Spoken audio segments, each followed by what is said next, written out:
Hi, this is Julia Ebur, and today we're gonna do a very interesting challenge. Zeniko was so nice to send me their new flash unit, a very tiny flash, the ZA12, and today I decided to try on the street. I normally use flashes in my studio. I have no issue to use any type of flash in studio. I'm very confident, but in the street I think I'm going to definitely be spotted, and I don't know, I think I'm gonna annoy people. But I like a good challenge, so today I think is a great day to test the flash unit in the street. I'm going to use my Ricoh GR4 and also a film camera, so that is gonna be a fun time. In terms of setting, I'm gonna use the GR in manual mode, adjusting basically the setting while I'm gonna see directly on the camera what's going on. The Zeniko flash is a manual flash and it has two dials where you can set up everything. I think I'm gonna set up everything when I'm gonna use my film camera, but regarding the Ricoh, I think I'm gonna just set up how powerful I want my flash, and I don't care too much about the other setting. But you know, you have the possibility to set up as much as you want to, as well as using in the automatic mode. For the film part, I'm using a 400 ISO stock, and I think to do this challenge properly, I think I should use a 400 ISO as well for my street photography with the Ricoh, but I'm gonna see again. I'm gonna write all the detail below if something's gonna change during my challenge. So it's time to set up everything. Let's go.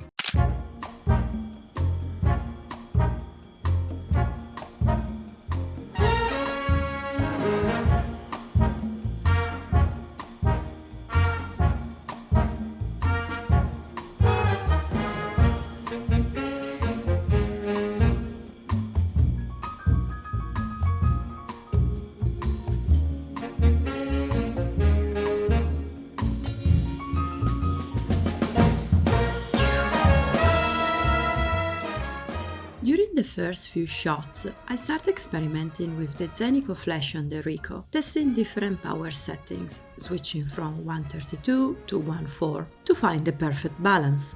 When I got closer to banisters or gate, the flash became more noticeable, creating an effect similar to a point-and-shoot camera, which I actually didn't mind.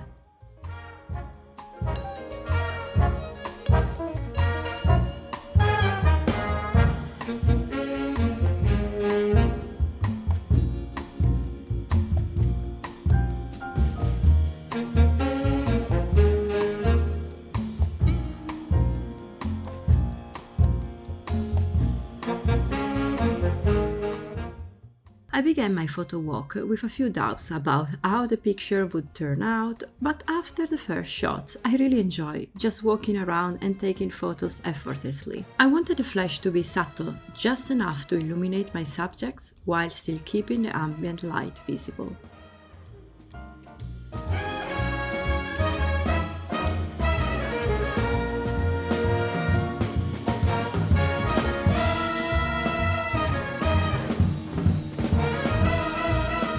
The combination of the camera and flash was still very discreet, and I felt quite relaxed during the process.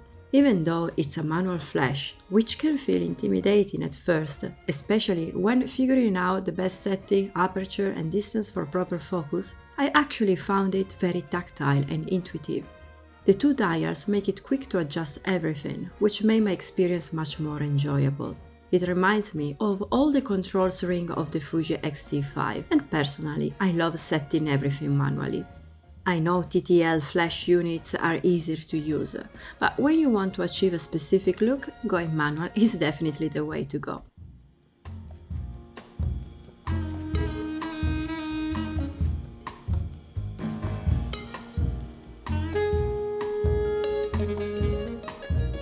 Okay, so far so good. I was a little bit scared because, you know, flash in the face of people is not super strong, and I'm walking in an area that is full of tourists, so they don't really care about what is happening around them, I hope.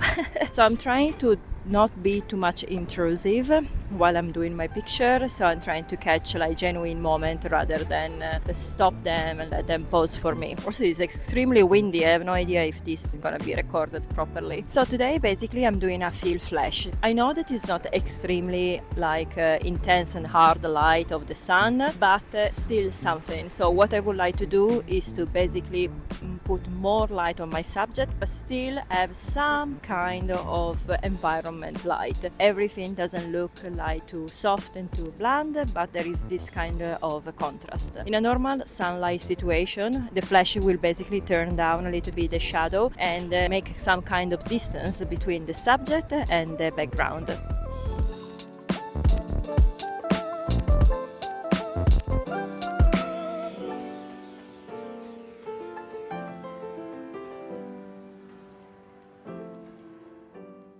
To explain it simply, a field flash acts as a supporting light that brings back details in darker areas, helping you balance the exposure between the subject and the background.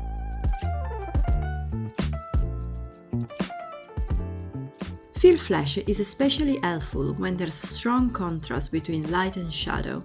For example, on a sunny day when harsh light creates deep shadows on a subject, or when your subject is backlit on standing in the shade with a bright background. Normally, you adjust your shutter speed, aperture and ISO to get the right exposure.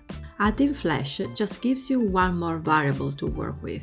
You can either change the flash power to brighten or darken your subject, or keep the flash consistent and adjust your other settings to balance the light. Once you understand how exposure works, it's just a matter of experimenting until you find what fits your style and workflow best.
So far, I'm quite surprised of the result.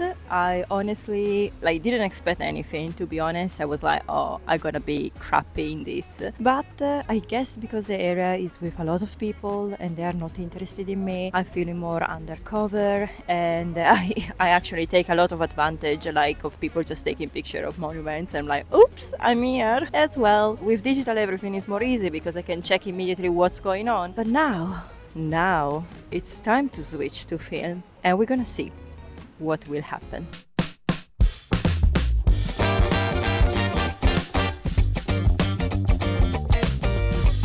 Switching to the Nikon F301 with the flash was a completely different experience, mainly because I had to manually focus on my subjects, so I couldn't be as quick or spontaneous as before, but honestly I didn't mind that change at all.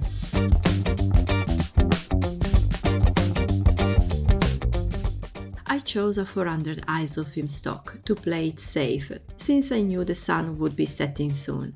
It was my first time using the Il4 vintage tone film, which I later find out isn't very popular in the community. And I understand why.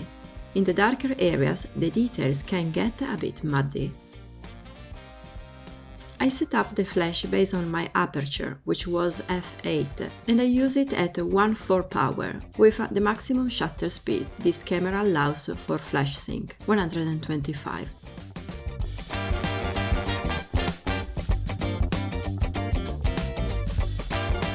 At one point, a really nice couple asked me to take their picture, and I also managed to capture a shot with my own camera. it was a nice moment.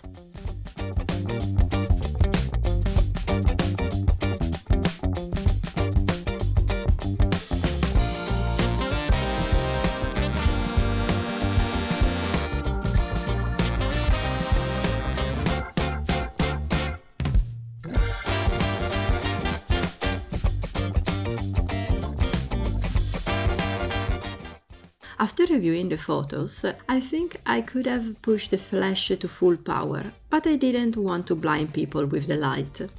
Next time, I'll definitely try a different film stock, something less grainy and maybe with a smoother tonal range, to see how it performs in similar lighting conditions. With the Nikon, I found myself feeling a bit hesitant to get too close to my subjects, especially as the sun was going down. Because of that, I decided to occasionally ask people if they were okay with me taking their photo. I got a few no, but everyone was very kind and polite, and I actually felt relief asking for permission, even if it meant losing a bit of that spontaneous moment.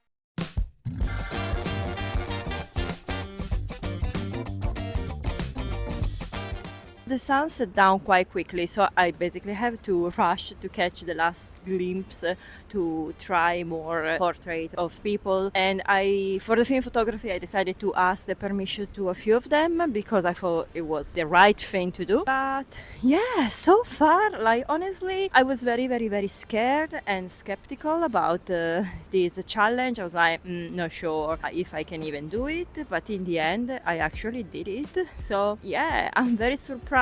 Shooting with a flash is definitely something very outside my comfort zone, but I think with a lot of more practice and confidence, probably I can achieve better results. And I think if I will focus more maybe on street style or this type of picture, the flash will be beneficial 100%. I might try to do some night photography in another area of London and see what is going to happen, but again, the expectations are not very high, but let's see. Thanks for watching this video, and I'm gonna see you next time. Ciao!